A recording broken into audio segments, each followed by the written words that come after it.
Okay, good morning everyone, and welcome to the last day of Afems. We survived, and now it gives me great pleasure to hand over to Lynda and Gabeba.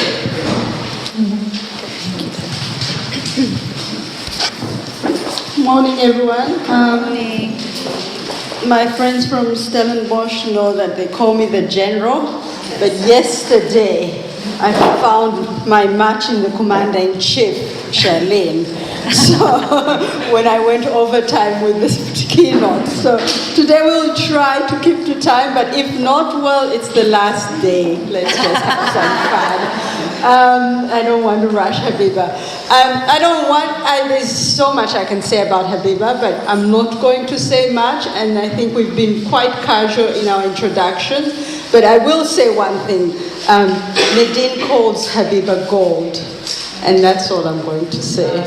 And so welcome to this talk by Gabeba, who I consider to be a really good friend, and most of you know Gabeba. She's one of the nicest people, and I'm glad you're all here to listen to her talk. So please sit back and enjoy and listen to what she has to say to us. Thank you. Welcome, Gabeba.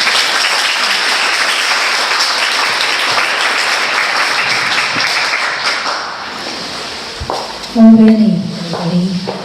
This is the place of my birth, the Eastern Cape, and it's always to me an important session of homecoming to look at this landscape and be filled with wonder and a return. Good morning. I want to say so much this morning. I heard about Afems last year, but I hadn't attended, and I thought, that is what I've dreamed of, this space and this gathering, and I so hope that I'll be able to come to the next one and the next one and the next one. And then came this wonderful invitation, so I'm full of gratitude to Lynda and Charlene and everybody in Kapi and Art on My Mind, and everybody who has made this community. It has fulfilled my dream of being among everybody. I have a sort of a blissful sense of the fulfillment of this, which has started from the first moments when we were addressed by Ntabiseng Motseme, who has since that moment when her essay came out in 2004 gave us a language, and a language for the whole world actually to speak about the subtleties and the nuances of that which appeared to be the auditory equivalent of invisible. So it's truly, it helps my nervousness abate, this blissful sense, and it restores me to a sense of possibility and the power of inspiration. So what does it mean actually to be in a space like this? I think it revisits us to a centering of thought that is attentive to its location on the continent, while being broadly erudite and very confidently engaged with traditions of feminist activism and research and policy and art and friendship. And for me, that has been a very necessary part of my own intellectual becoming, because I learned relatively early that I was unsatisfied with the centering of Western everything, right? But soon after I learned that lesson, I realized I held onto and pulled myself along strands of thought that were not the conventional, relentlessly repeated canon of what was dominant in South Africa in the 1980s and 1990s when I was studying. But nonetheless, they were also not attentive to our location on the African continent. And so I got used to citing Barbara Christian and Bell Hooks and Patricia Hill Collins and Patricia Williams, and then it didn't strike me actually that there were pathways to making those voices visible which ran alongside imperialism, even though those were not imperialist voices. So for me, what has been very necessary in spaces like this, which I've been very, very fortunate to be in since 1996, when Yvette Abrams and Pumla Kola, Kimberly Yates, Deirdre Prince, Zeni Magubani, Dimitri Erasmus, and others were part of my formative feminist, black feminist group at the University of Cape Town called the Women of Colour Consciousness Raising Group. So since then, spaces like this, which for me has its earlier beginning point in the WCCR, have helped me actually be attentive to my location in ways that have really enriched my own thinking. And it has given me an understanding of political agility and intellectual inspiration, and the work of an imagining of a new and liberated existence, right? And that could speak to me directly.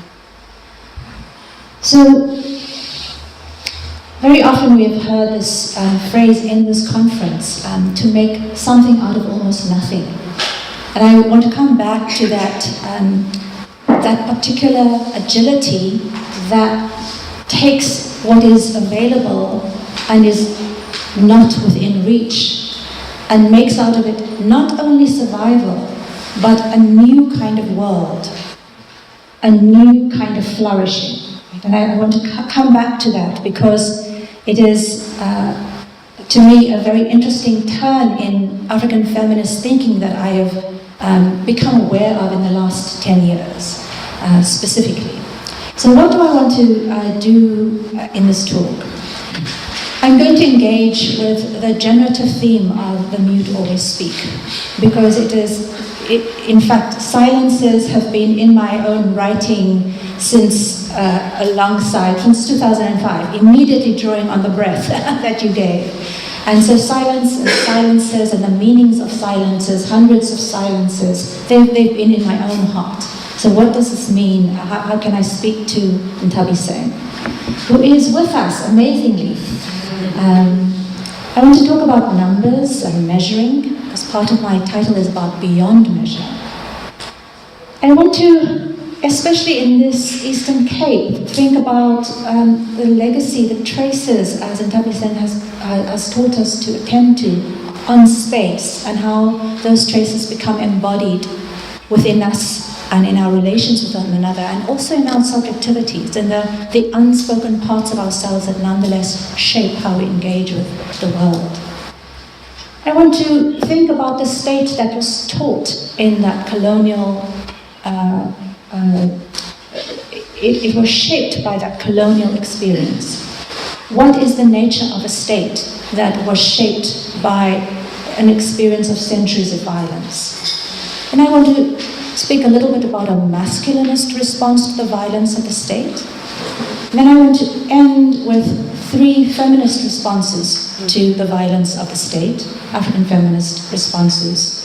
And the last of these constitutes a manifesto for a radical feminist life. And a few words after that only on method, because I felt that was a really wonderful part of the what has emerged so far in the conference. So to honor this theme of the muteness that speaks, and to quote also Kwaliswa Sitoli, who was quoted by Pumla Kola yesterday, the silence that shouts. I want to return to a milestone that is very familiar to all of us. And it is, I want to say, one milestone along a longer path, a longer road of feminist activism and women's activism in South Africa. It is perhaps the most representative and the most legible form of women's activism. And that is the Women's March of 1956. You might think, oh, we've said all we need to say about that gathering. But for me, in revisiting it 2 years ago, I found a remarkable moment that I had missed. And this is what happened. you know, of course, that women had to struggle for a space to be recognized as equals to men in their strategic and visionary and powerful resistance to the colonial and apartheid state, though they had often taught the men in those movements precisely this. But in 1956, given the violence of the early apartheid years, an entirely woman-organized event gathered the largest number of people who had ever until that time in the country's resistance history gathered for political movement, right? 20,000 women gathered from all over the country in Pretoria to confront the apartheid government in the person of J.G. Strydom, the Prime Minister, who left an empty office because he refused to meet with these women. So there was silence at the center when all of these women's bodies had gathered, right? Lillian Ngoyi, the president of FEDSO, who had organized the organization that had brought together these women, delivered thousands of petitions to the closed door of Strydom's office, where again, before his body returned, those signatures, those traces of the women's bodies were removed from his door, right? So, two refusals. What did the women then do? They used silence to speak back to the refusals of the apartheid government, and they left us a legacy of how to make something out of almost nothing. Right? Because what they did, what Lillian Ngoyi led her 20,000 compatriots in doing, was to stand up and stand in perfect silence for half an hour in front of the Union buildings. There are many reasons that that moment lives with us today, 62 years later. But I think that powerful silence of massed bodies gathered resolutely and refusing emptiness, refusing rejection, refusing silence is, for me, what lives from that moment. Those bodies were gathered and we will never forget them, making something out of the nothing that was offered to them. Another milestone was marked this week on Tuesday, and that is the 25th anniversary of the existence of the Gender Equity Unit at the University of Cape Town. Many of you will know the work of that unit and its director, Mary Hames. Many of you will know her because Mary Hames, along with Pumla were two of the names cited by students as part of the revolution that in 2015 and 2016 meant that for the very first time in the over century-long documented history of women's resistance to the colonial, apartheid and post-apartheid state, for the very first time, sexual violence would not be subsumed under the important point of the struggle, right? For the very first time, the movement against exclusion, the movement against impossible access to education and advancement, a movement against a state that had declared that it would abandon its citizens, which is an important movement. It's in fact one of the three prongs of this radical feminist engagement I'm speaking about. But for the first time, though women have been part of movements for over a century, we did not agree that gender violence and sexual violence would be the price we would pay to be recognized as part of those struggles. And the Gender Equity Unit and I'm specifically mentioning Mary Hames and Pumla because they were cited by students, you'll notice that when you ask students who are not feminist who the lodestars were for their struggle, they'll mention Mamdani, they'll mention Fanon, they'll mention Biko, and those are the triumvirate. But if you listen to what the students have listed, Paula and Hames are right up there, and that is very important. Because again, the other names that have been cited are Crenshaw or Hooks, etc. People who are an important part of our lineage, but they should not displace the lineage that is attentive to this ground, right? So, Paula, I almost don't have to speak about. But Mary Hames I want to speak about because of the something out of nothing. Mary Hames, for many years, she is now an internationally renowned scholar, invited all over the world to speak. But for many years she was on a month-to-month contract at UWC, never quite knowing what the next month was going to produce. UWC has no drama department, but for over 10 years the Gender Equity Unit has produced award-winning plays, feminist plays, that have engaged with the most important themes of our contemporary world, including xenophobia, homophobia, sexual violence, poverty on campus among students. She has done, and the community that has grown around that center has produced something out of almost nothing. An important and necessary theme. This week, Preg's Governor gave the speech at the celebration of the 25th anniversary of the Gender Equity Unit. Preg's Governor is very interesting as a figure. She was an ANC MP in the first parliament after 1994. And she instituted something that was a world precedent of a women's budget in the first post-apartheid parliament. And so this allows me to start to talk about that first prong of this radical, the manifesto for a radical feminist life.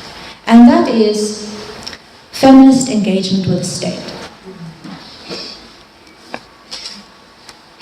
When I think about measure, I think about the state. Because what Patricia McFadden and Preg's Governor in her practice have taught us is that we must assert the presence of women in the long history of struggles that have helped to constitute the post-apartheid state.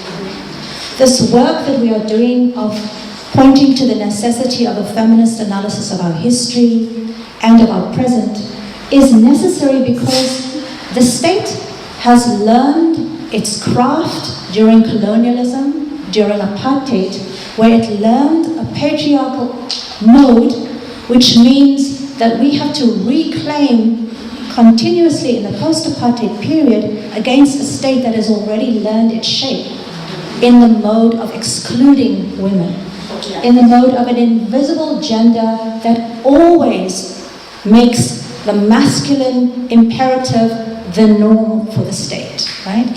So our feminist work of asserting the space that women have always played in the struggles, and here we can engage with whether this causes us to craft a heroic women's space in our colonial past. That is a necessary question. But McFadden and other feminist scholars who engage with the state in the post-colonial and post-apartheid periods, such as Papuri Bora, say we must do that work in order to give us the symbolic resources to claim that the state cannot continue to be masculinist, right? So holding the state to account, the women's budget, assessing, measuring, these are necessary feminist tasks.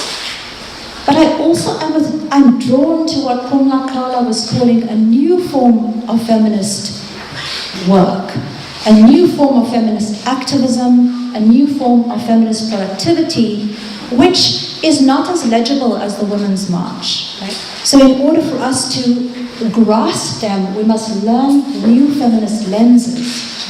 And again, this is where we must be attentive to our own ground. What have we been doing so that we recognize it and hold to account a society which has not recognized it yet, right?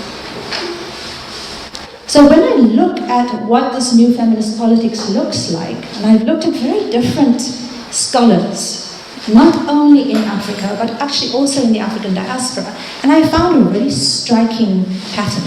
And I'm going to share that with you in the second part of the talk.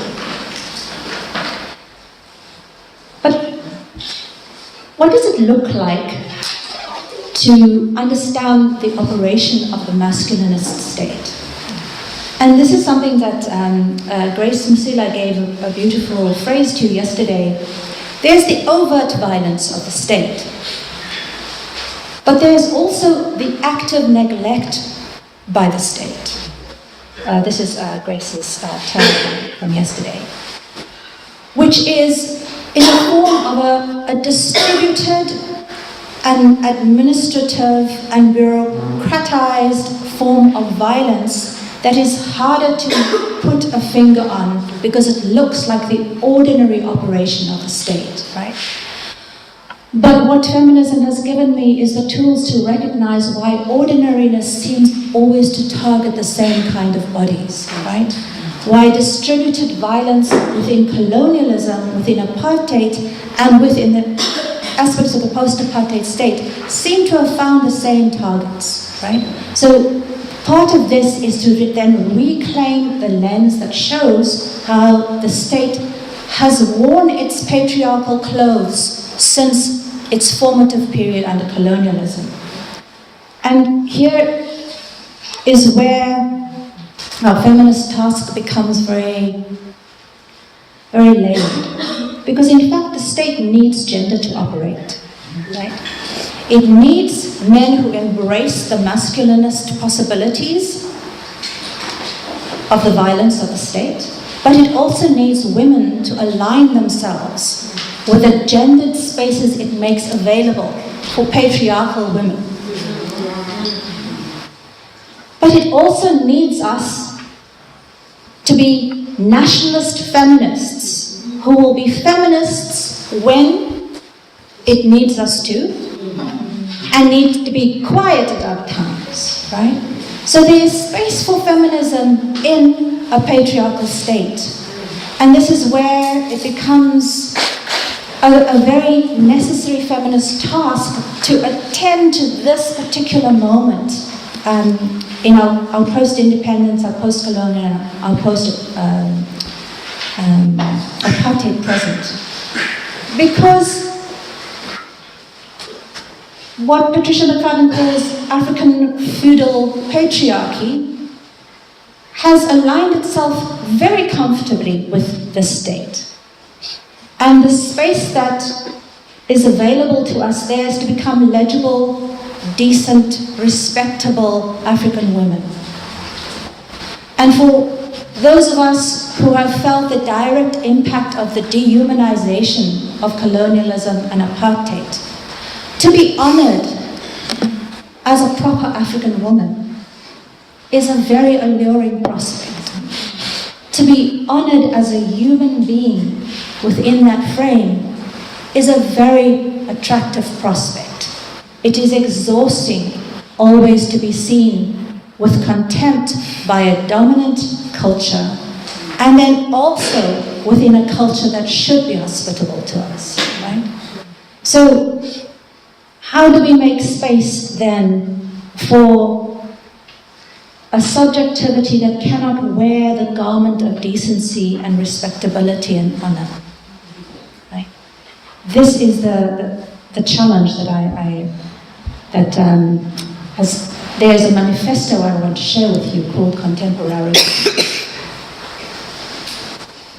And this manifesto operates on the work of the imagination, which is why this space, Lynda and Charlene, that you have crafted in which the imagination is visible to us, The artists have been present with us. We are the artists. You have asked us what are the possibilities of the imagination. This was the question last night to the panel, which was, by the way, one of the most beautiful panels I've ever attended. That work of the imagination is how we are going to craft a way of being attentive to the challenges of the present moment. So, African feudal patriarchy crafts a certain form of femininity then, that if you transgress it, the wounds of the punishment are powerful, right? So what are the resources that we are going to need in order to refuse also that emptiness and that violence? So, Catherine McKittrick, speaking about the Afro-Canadian and the African-American context, speaks again about where an origin point in the reduction of black bodies to numbers, what she calls the breathless numbers, the absolutely economic, the mathematics of the unliving, that has crafted a vision of blackness through colonialism, through slavery, and in our own context through apartheid. And indeed, what the state learned from its formation as the administration, the administrative body of slavery, was who matters and who does not. As Pumla Kola phrases it, it determines who is disposable, right? So what does that mean to be disposable? It means that the violence experienced by bodies who are disposable is a natural violence. In fact, it is a necessary violence. So black bodies must be disposable in order for a society to be healthy, for a society to flourish, right? Which is why a contemporary South Africa can look at an epidemic of sexual violence and regard it as normal, right? And it is only that our body's refusal to accept that normality that has caught the state on its back foot, right? This is what has happened with the movements of the last 3 years. We have unsettled what is counted as normal. So let me move to an example of the way that the state took its what it learned through colonialism into the apartheid, but also into the post-apartheid period, right? So, what happened around the turn of the 19th into the 20th century was an extraordinary alliance between the colonial state and the nascent industries that would eventually form the South African economy. And those industries still constitute the primary form of our economic system today, which is specifically the mining industry. And what happened is that from administering slavery to produce the colonial state, the post-emancipatory colonial state moved to administering a new set of laws that would produce a constant stream of imprisoned black labor, so that during the colonial period, South Africa generated the largest number of imprisoned people on the African continent. And this was achieved through producing new forms of criminality that by definition meant that any African body in the territory of the unified post-colonial South African state after the South African War was automatically criminal. And if you trace the laws that ended slavery, immediately after the end of slavery, only 22 years after the Emancipation Act that ended slavery in South Africa, the Masters and Servants Act of 1956 and the past laws that followed soon after in the 19th century meant a constant stream of 10,000 imprisoned people per day who were channeled directly from the prisons into the mining system, right? So by definition, what happened was that the enslaved body, upon emancipation, was transformed by a systemic practice of targeted laws into the imprisoned body, right? And what Angela Davis teaches us in the context of African Americans and Latino people in the United States is also unfortunately applicable to us. We have not sufficiently spoken about the industry that produces black criminality in this country and how it has decimated black neighborhoods to the same scale as the migrant labor system in South Africa. We have formed a migrant labor system from rural areas into prisons, from townships into prisons, from schools into prisons. This is analysis that we are familiar with in the case of the United States, but we have not spoken enough about it in this country. Right? I point to this example because the way that the state has produced an industry of African criminality in order to produce a labor system that served the interests of the mining industry and the agricultural industry in this country has led to a masculinist response. Right? So,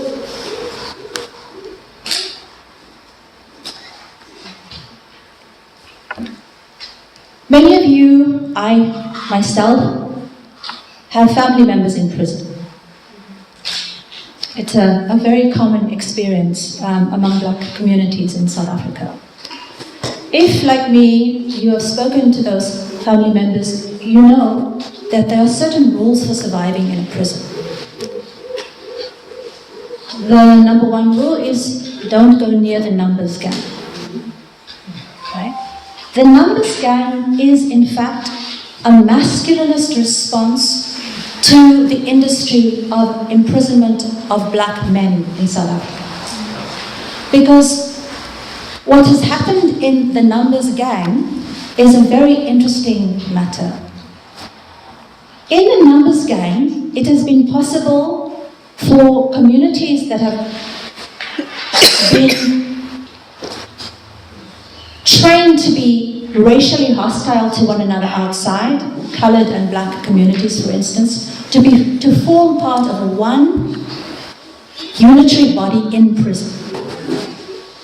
How have they done that? The numbers gang has operated to refute the infantilization of black male bodies. For instance, in the common phenomenon of calling adult males boys. It has refuted that infantilization by a certain form of discipline within the prisons that has overcome racial divisions that operate in poor and working class communities outside the prisons. But it has done so precisely by echoing and mirroring the militant violence, the militaristic violence of the state inside the prison. So in fact, it has created a system in which men can be recognized as men, Ndoda, and that others who do not form part of the system are known as infantilized men, and they are our family members who do not wish to be part of the numbers gangs, right? So and this, what I have called a prison imaginary, has leaked outside of the prison. So it used to be, and this is a system that has operated since the 19th century in South African prisons, because it was a form of resistance against the violence of the colonial state, right? And the violence of the mining industry that was intimately aligned with the colonial state. And what happened was that this prison imaginary generated, we know that the apartheid prison system actually formed a space in which the anti-apartheid movement solidified and cemented itself, right? So there was a nationalist prison imaginary that actually advanced the anti-apartheid struggle. But there was also a non-nationalist, what one might call a secular prison imaginary that actually attended to the subjectivity of men who were not part of the nationalist anti-apartheid movement. And those men turned to a form of reconstituting the self, which drew on exactly the same system as the violence of the state, right? So they had generals, they had forms of extreme physical violence against themselves, against others, right? So what is a masculinist response to the violence of the state? What might be a feminist response to the violence of the state? And this is where I want to tell you about this new imaginary, this new feminist imaginary. My paper contains much more detail about this carceral and anti-carceral imaginary, and also speaks a little bit more about the scholarship about prisons and the scholarship about the Masters and Servants Act and the past laws. But unfortunately, I don't have time to engage more fully with that. So, I mentioned Pumla Kola, Mary Hames, being cited in the list of figures who have produced a new form of feminist culture that has operated since 1997 and 2003 with the formation, respectively, of Weave, the Black Women's Poetry and Performance Group, and Fila Sister in 2003. I think, in my view, and in the view of scholars like Barbara Boswell and Pumla Kola and Desiree Lewis, that the broad dissemination and the under-discussed power of this new feminist culture that was being disseminated through these powerful performance groups that were holding monthly workshops in which people who could not enter university creative writing programs were learning how to create poetry, where millions of people were listening to feminist poetry on the radio and on television through Lebo Mashila's show Latitude, where thousands of people were listening on radio to a feminist poetry show that I think helps us to understand why, when students were asked what their ancestral, their feminist lineage was, they spoke about poetry. They spoke about these feminists and analysts and critics, right? So there's a way in which, when we attend to the ground on which we stand, we start to learn about a new culture that has been disseminated in ways that feminists have actually produced, right? We've actually produced this culture both of writing poetry and of building new audiences that were either very visible nationally or were happening in smaller spaces of monthly meeting, open mics, and poetry classes, right? So, in the rise of Black feminist poetry is a powerful demonstration of the forms of feminist movement that don't look legible to those who are looking for marches in the street, right? So Black feminist poetry is one form. But there's something else as well. And this is something that I found in looking at the newest work of Jackie Alexander, whom Toby Singh and others cited, who is known for her work as an anti-imperialist feminist who has looked specifically at the deployment of gender and sexuality discourses in imperialist and also post-colonial states in the Americas and specifically the Caribbean where she's from. So she's a very important scholar for those of us who are interested in these themes. Yvette Abrams, who many of you will know and who was here present at the first Afems last year, also has taken a particular direction in her new scholarship.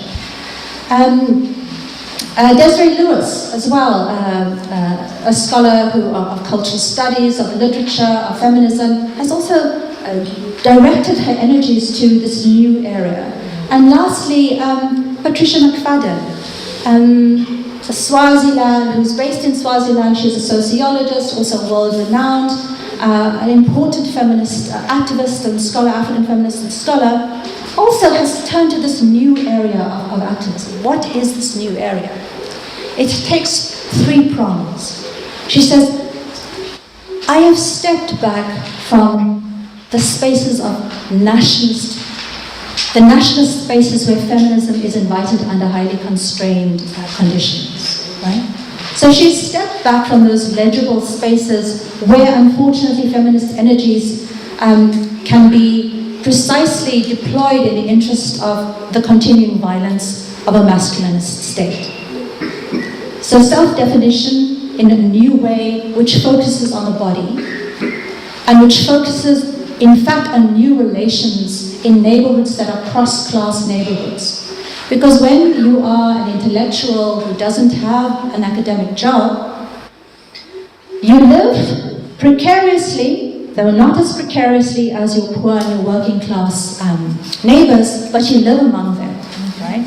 And you have to find new ways of relating to those neighbors. And that is where the third prong of all these three scholars lies, where it rests. Because what they have turned to, in fact, is in indigenous spiritualities and in the cultivation of indigenous foods and in cultivation of new relations to the African landscape, which models, in fact, for a state that has only grown up, has only been shaped by a relation to landscape and African bodies and time in an ongoing and systematic form of violence, right? So what all four of these scholars have done is to craft new ways of relating to the body, to the landscape, and specifically around spirituality and healing, right? Spirituality and food. So this is how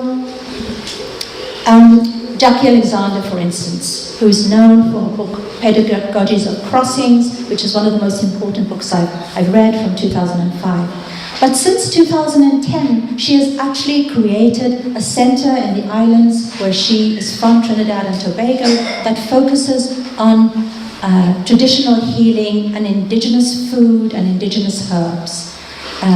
So this is her new feminist work, right? Yvette Abrams, when she was asked to contribute to a book on the meanings of Sarah Baartman in for the contemporary feminist moment, what she contributed was the design of a garden in honor of Sarah Baartman. And Yvette Abrams' own practice at the moment is to grow organic herbs, to make medicines, soaps, creams to care for the body, and herbs for healing in her own small farm just outside of Cape Town, right? And she makes a living. This is how she makes her living, through an entity she has formed called Koi Life, right? So she has drawn on traditional recipes that she has reconstituted from her historical scholarship, right? Desiree Lewis, the well-known feminist scholar from the University of the Western Cape, is directing a major new project on food on African food systems, right? And she has an entire cohort of students from the undergraduate to the postgraduate level who are working on what are our relations with food, what does it mean to grow food in the realities of climate change. And now I want to tell you a little bit about Patricia McFadden's contemporarity. Now McFadden has written powerfully, importantly, on feminist engagements with the state. It is she I was citing earlier on who said we must assert our presence in the long history of how we define an African past and how we define a struggle for freedom, so that we contest and refuse the appropriation of the state by masculinist interests, right? And so she's part of that engagement that is reflected on holding the state to account, measuring the state, right? Holding them and insisting on accountability. But she's also about immeasurability as well. So how does she do this? She says that one way that patriarchy has convinced women to align themselves, if purely to survive against the violence that the state metes out to us, is to rob us of our capacity for reimagining the world. Our vivid, angry, blissful imaginations are the source of a vision of the world that is going to finally create the world we want to live in. Right? It is our imaginations which is the source for that. And how does she do that? She says she has chosen to live as an ecological feminist and herbal healer as her revolutionary landscape. And this, she says, allows her to configure the core feminist principles of bodily, sexual, and spiritual integrity, as well as the wellness of African bodies and the wholeness of African spirits, right? And this is somebody with a PhD who works at UNISA and has worked at many South African universities, but now she is working on a mountain and growing herbs and making a farm work in the absence of the state, right? Rosemary Jolly, who is here, has written about communities who have always lived with the abandonment of the state, who have never expected the state to provide, right? There are those communities from whom we can learn much. There is also a way in which we can learn how we have held the state to account. South Africa is able and has implemented social grants to an extraordinary number of recipients in this country, right? And this has also been done by Namibia and Botswana, and in fact part of the political science and the sociology and the economics literature, both in South Africa and the global north, has had to understand this contradiction. So we are in a neoliberal era, we're reducing the presence of the state in the provision of healthcare, of education, of all of these necessities, and yet the South African state has grown its provision of direct payments to its citizens, a certain portion of citizens, and it has reduced the onerous criteria on which people are eligible for such payments. And this is in direct contrast to what is happening in the global north, right? So there is active abandonment by the state, but there is also a way of making the state, of asserting our right to a new vision of the state. And so there are other ways and complex ways in which I think we also need to revisit this question of the state. But back to this mountain on which Patricia McFadden has been practicing this radical, what she calls contemporarity. And she says so, she's called it contemporarity because she says we African feminists have always been accused of not being authentic African women, right? We're too modern. We're not legitimate, proper African women. So she says she refuses that binary of the modern versus the authentic and the traditional. But she says in order to claim the state, we have to become contemporary. We don't have to become modern, because that is a way for us to be robbed of our claim to African identities, but we can become contemporary, and we make the state contemporary, right? So what does this look like? I was so moved upon reading this. On a daily basis, she says, I've learned to translate what I feel and intuit in the field as I coax new seeds into life and maturity so that I can feed my body and nurture my soul from the wholeness and bounty of nature. So she's learned, in fact, that the way that she grows food actually restores the soil to nourishment. That the way she has learned to grow food has led to bigger and bigger harvests each year, which is actually the opposite of the way industrial agriculture works, right? Which depletes the soil each year. So her body, the soil have been revitalized and renourished, but perhaps the most exciting thing for me about what she has recounted about this new feminist life is her relations with her neighbors. Her neighbors, unlike her, are not educated. Her neighbors are deeply impoverished. They are living with HIV. Their child is in a wheelchair and has Down syndrome. They have, perhaps, if it arrives, 2 social grants per year, immediately next to her. She has a very important relationship with them because the part of the mountain in which she lives has a stream running through it.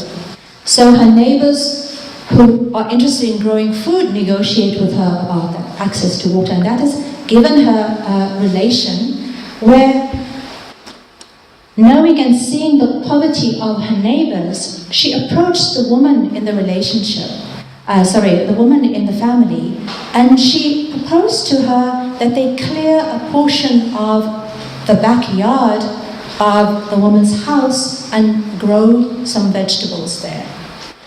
And what happened is that in that shared labor where they cleared away the rubble, frankly this sounds a lot like part of my backyard, the tires, the tiles, the thrown away parts that you haven't been able to recycle, and made a small garden there.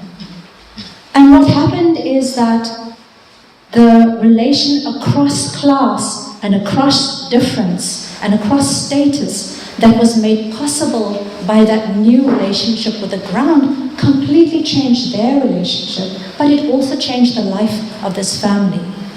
Because now this woman and the family, instead of being reliant on this very precarious and unreliable state assistance, has been able to provide for herself and her partner and her son better than people who actually have more money than them. And the exchange has not been one way. McFadden has learned from a neighbor also about herbs that only she knows about and McFadden did not, which grow in distant places down the mountain. So McFadden too has learned what are not weeds, but have actually been medicines that have helped to heal her, and as well as this relation between the family. So this is McFadden's third prong then. We do the feminist work of holding the state to account. We work on cross-class relations which work at the micro level, and we reshape the possibilities of what a relation to the landscape looks like, a relation to our own past looks like, because that knowledge about the indigenous herbs and the weeds that are actually food, nourishing greens, this has been lost to us, especially those of us who have gone to our education via institutions like this. I had to learn to abandon the knowledge of my family in order to become a PhD. And what all 4 of these scholars are teaching us is to reimagine a feminist scholarship, a feminist practice, a feminist analysis of the state, but also feminist relations that can give us a contemporarity that is at last equal to the world we want to live in. I'm going to end with 2 notes just about method, and then I want to share with you something that I, as a sufferer of concussion and daily severe headaches, have actually found to be the only thing that helped me overcome my headaches. And I used it last night, which is why I don't have a headache today. But just a few words on method. We have been sharing many stories that don't appear in written form.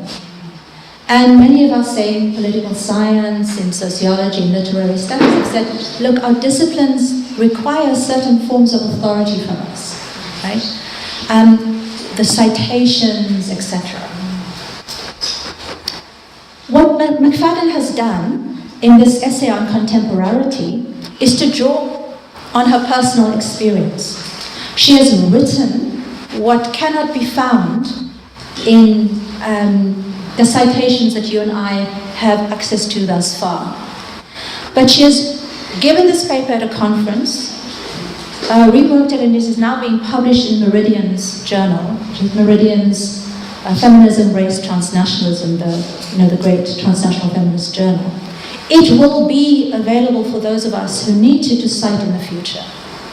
So I wanted to draw attention to the power of the personal essay in spaces that may not be hospitable to it yet, but those of us who have attained the position of being invited onto editorial boards, please propose to your fellow board members to make space for poetry, for short stories, for personal essays, for interviews, where we can bring knowledge that has not been hospitably received in the academy into what our students can draw on, right? So that I can now extensively cite Jackie Alexander's work in Trinidad and Tobago, Yvette Abrams's work at Koi Life, and McFadden's work on, as she calls it, one of the oldest mountains in the world, where she is remaking feminist politics. Now I want to show you what I used on my head last night.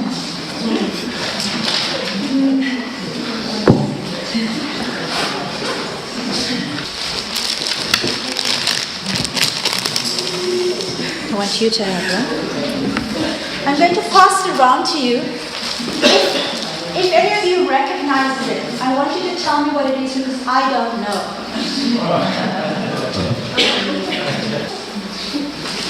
Yvette Abrams found many references in the archives of European travelers in the 17th, 18th and 19th century to greasy koi bodies. Stinking, greasy koi bodies. This leaf is called an olie-blad, an oil leaf. This used to grow in everybody's garden in the Western Cape. It's an indigenous tree, it's an indigenous shrub. I had a concussion 3.5 months ago. Every day I have to take very strong and addictive medication.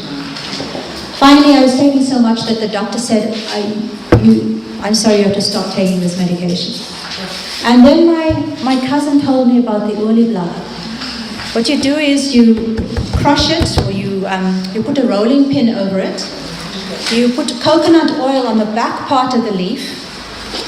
You put the leaf on your head or on your stomach, your chest, whatever. You put a doek around your head and you sleep with it. And when I've used it, it has, except on one occasion when I had a different kind of headache, always solved my headache. Why wasn't I using this for 3.5 months? Because I didn't know about it. Why didn't I know about it? I'm surrounded by it all the time. Because I have no respect for my grandmother's knowledge. So, if you recognize it and can tell me more about it, or if you have one in your back garden, I'd like to speak to you. But that is the last word on methodology. Thank you.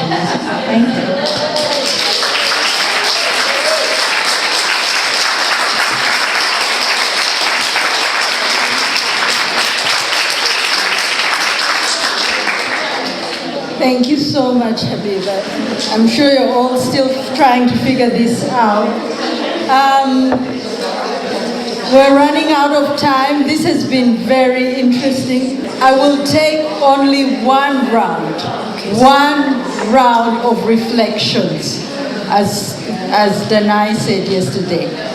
So one round of anyone who wants to say something, and if you want to say, if not, Habiba's been around throughout and is going to be here for the rest of the day. So the first one is about how demanding it is to encounter other people as though they have a soul, which is not something we're trained to do in the world we live in. But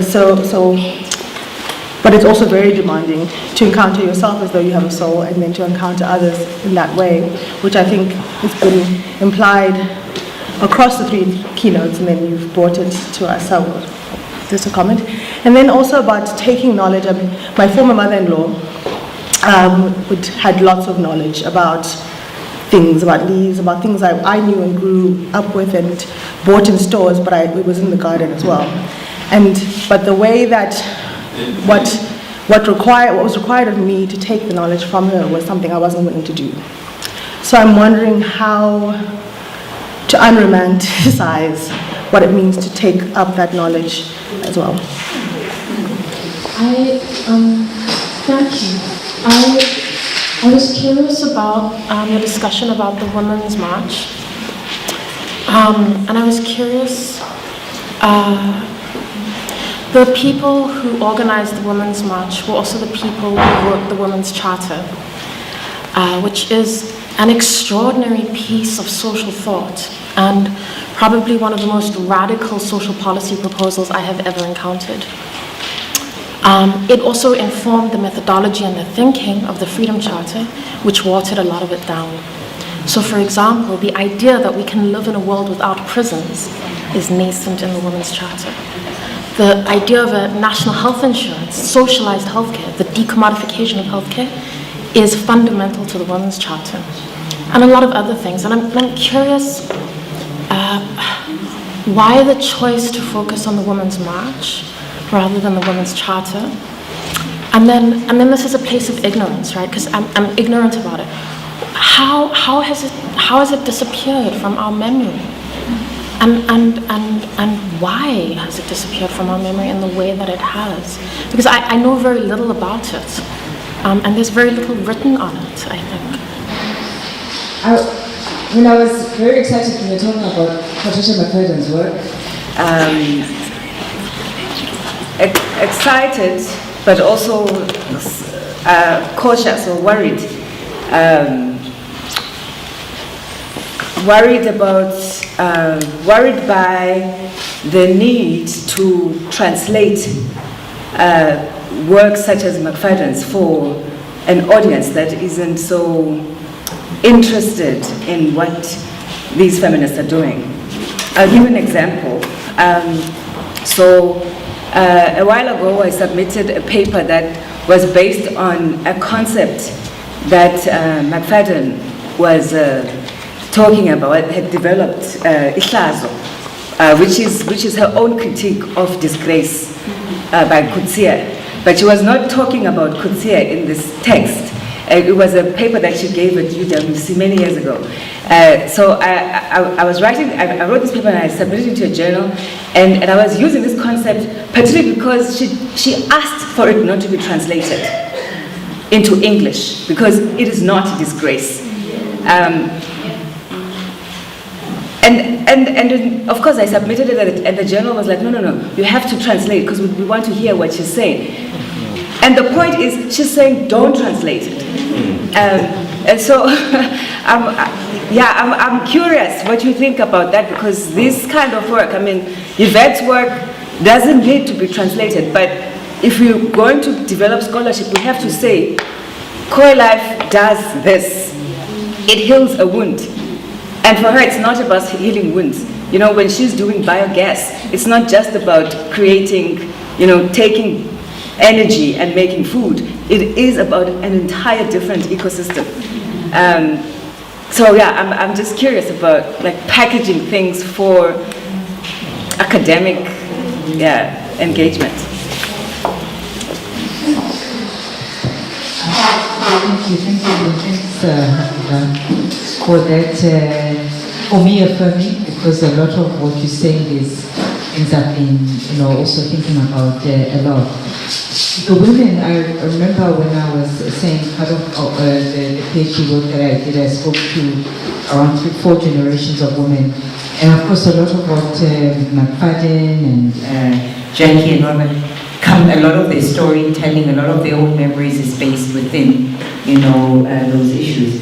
One of the striking things, I remember one of the women said to me, she said, looking at cosmology and cosmic balance, and she said, part of the reason the destabilization, the physical world, is because there's destabilization in the spirit world.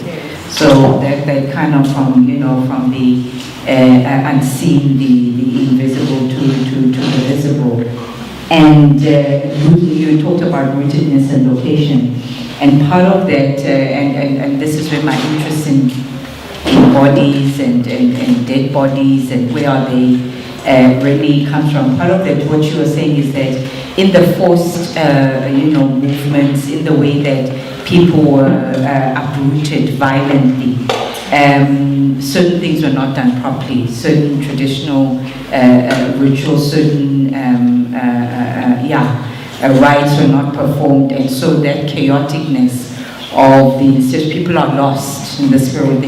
There's this sense of dislocation in that also. That is what is born into, it's a part of the destabilization. Even poverty was explained in those terms.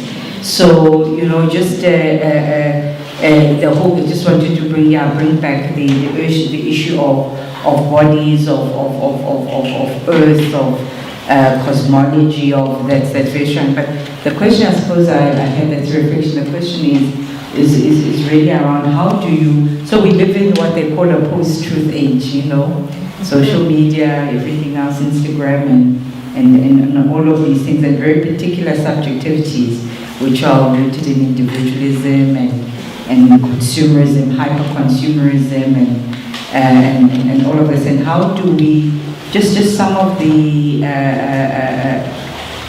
challenges of, and I don't want to go to integration of knowledge, I don't like that. And I like the idea of an alternative feminist, imaginary embodiment. So how do we now, in 2018 now, and particularly amongst young women, young feminists, how do we negotiate all of that, knowing that being rooted right now is around social media, and a particular kind of being in this time. Thanks. Thank you so much. As with everything, I feel so nourished. I'm sorry that Charlene is so effective with her timekeeping, because I wish we could just go on. But to address Danai's necessary question, when I started with the state, I wanted to show that the state has learned, has been inducted, has been taught how to treat African body. And it has done so in distributed ways to the everyday level, and it has done so at the macro level as well. And I certainly, myself, very strongly, and I think McFadden extremely strongly, refuses the expected transmission of the gendered notions of women knowing their place. So in order to receive certain knowledge, you have to receive it in a certain place and in a certain mode. So I think that is why it's so important that she described her own trajectory as somebody who is highly educated but has never found a space, a secure place within institutions. And it is through a partnership and an exchange with people who appear to have very few threads with which to either connect them or to build a connection. And she found a way to build a connection that was tenuous and did not run smoothly and continues in many ways, even its success continues to make that relationship tenuous. But the way that she received the knowledge from the woman who knew it was not in the way that you, I think, quite justly refused or declined, right? So in other words, there is a way that we can craft a new mode of relation in which we neither denigrate nor exoticize this knowledge, nor turn it into a mode of authenticity politics, which she has always found very poisonous. She has never fitted easily into authenticity, so she hasn't been seduced by it.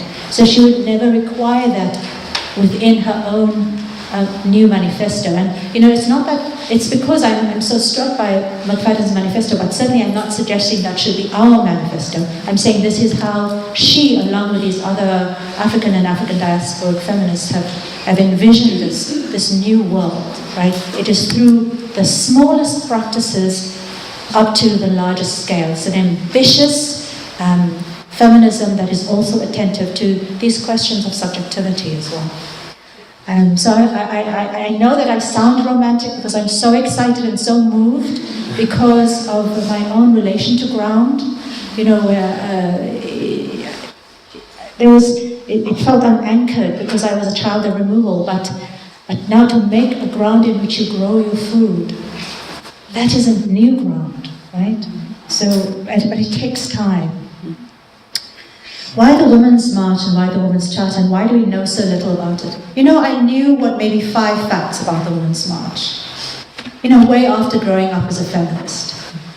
And as we were speaking in one of our panels yesterday, there's a reason that women's place in history is so... It has the smallest little frond which is allowed in the nationalist space. And what we know about it is not its radicalness. We don't know its visionariness. We just know that women were also respectable nationalist foot soldiers, right? And I think this is part of why we know what we know and why we do not know, especially the radical parts of it that do not align with this particular compromised path of a it's not even totally neoliberal because it's contradictorily so, but its contradictions don't lean towards those radical aspects. Translating McFadden. When I was first taking feminist classes in university, nobody translated for me all the incredibly difficult and demanding language of a highly developed corpus of concepts. I think that refusal is a very important way. Sorry, part of the concussion is that my fluency sometimes just goes away. To refuse the economy of knowledge, which means that some people must translate themselves and others we must make the effort to understand. Right. So that is, I think, a very powerful trajectory, but it means that you are subject to rejection because you haven't made yourself legible. But then how easy it is to say, well, don't make yourself legible, and then you are not accepted, you're not read, you're not visible. So I understand very much that that cost, Zetu, that you paid. I like refusals though, because I hate having to contort myself into the same spaces. This is why I think in the structures we need to change, right? The editorial boards, the editors, the reviewers, who understand and won't refuse at that level. And Tabi saying you always ask global questions. I mean, questions of this scale. McFadden is in her 60s. She is part of her feminist manifesto is to become an African vegan. She's not the only one. A new relation to the non-human, to the scale that is the earth. In our particular world, where the pleasures of being recognized in the social media, I don't take pleasures lightly. But I think that the way that we were taught in the immediate post-apartheid and then onward, our induction into the world, the globalized world, I was not ready for the kinds of pleasures and the indebtedness that they carried with them that I encountered. Because my tradition of being a feminist of any kind and an anti-racist of any kind was to deny myself, to channel my energies into the transformation of the public space, the public self. What happened to the private self when the encounter after that apparent transformation of the public? This is why we are drowning in debt, why consumerism is our almost universal language. I think that part of this saying no, there was this withdrawal, which is part of McFadden's lesson, is also a lesson actually of my grandmother and my grandparents. It is the abstemiousness of a life that was not only about myself.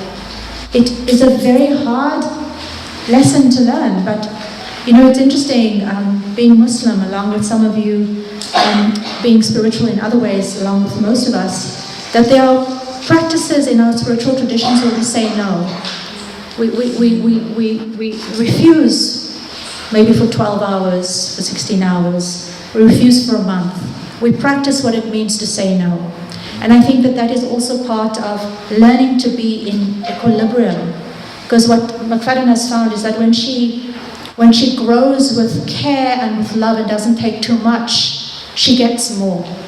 Right? So that there's that, I think, that lesson about how the pleasure of too muchness and nowness has actually robbed us of something. So I think it's to relearn that. So that's not only for people in their 60s and 70s, but now it's for us now. Right. It's for the young now. Charlene. Gabeba, thank you so much for such an enriching conversation. I mean, you started off with the Women's March and you took us through a journey of a masculine response to the state and a feminist response to the state.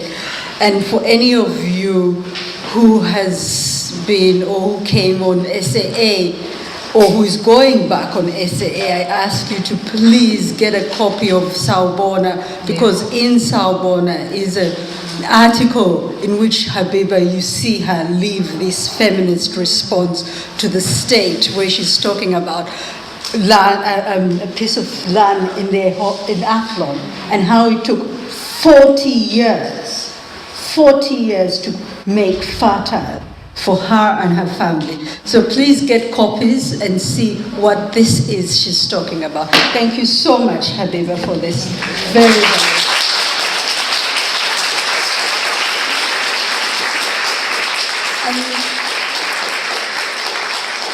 and now we're going to just get just a few